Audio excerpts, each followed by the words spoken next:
दोस्तों, देश के सबसे बड़े राज्यों में शुमार बिहार। कहने को तो ये देश के सबसे बड़े राज्यों में से एक है, पर कहीं ना कहीं इसके विकास की रफ्तार देश के दूसरे राज्यों से काफी धीमी है। और इसका एक सबसे महत्वपूर्ण कारण ये भी हो सकता है कि बिहार में बहुत कम एयरपोर्ट्स हैं। जिस तरह से देश डेवलप हो रहा है, देश के बाकी राज्यों में एक के बाद एक एयरपोर्ट बनते जा रहे हैं, पर बिहार वहीं का वहीं खड़ा है। बिहार में पटना, गया और दरभंगा एयरपोर्ट यात्रियों की संख्या के लिहाज से देश में प्रमुख स्थान तो रखते हैं, लेकिन यात्री सुविधाओं के लिहाज से अभी कई प्रस्तावित योजनाएं जमीन पर उतरनी बाकी ही है।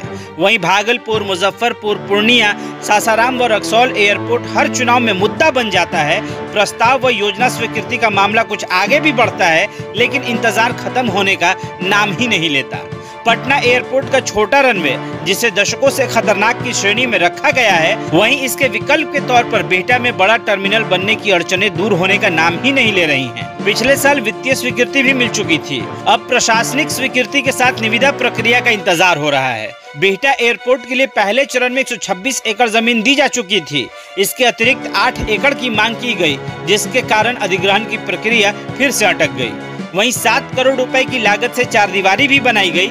निर्माण कार्य को 5 साल से ज्यादा विलंब हो चुका है।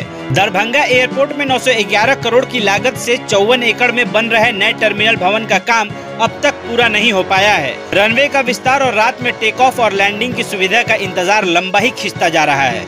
एयरपोर्ट अथॉरिटी ऑफ इंडिया की माने तो 1-2 माह में नाइट लैंडिंग का कार्य पूरा हो सकता है।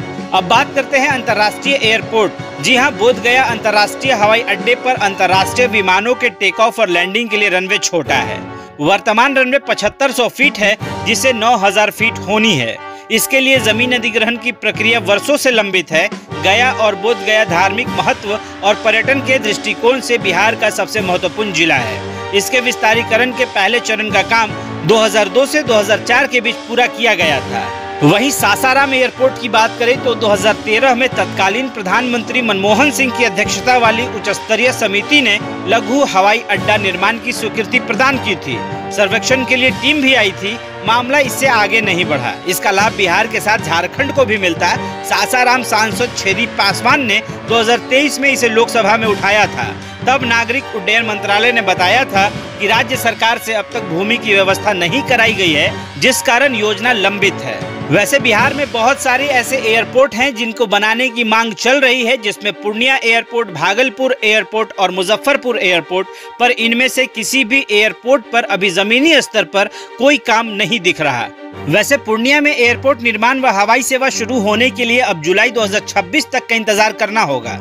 भारतीय विमानपत्तन प्राधिकरण (AI) के द्वारा पूर्णिया एयरपोर्ट निर्माण परियोजना के पूरा होने की संभावित तिथि जुलाई 2026 निर्धारित की गई है।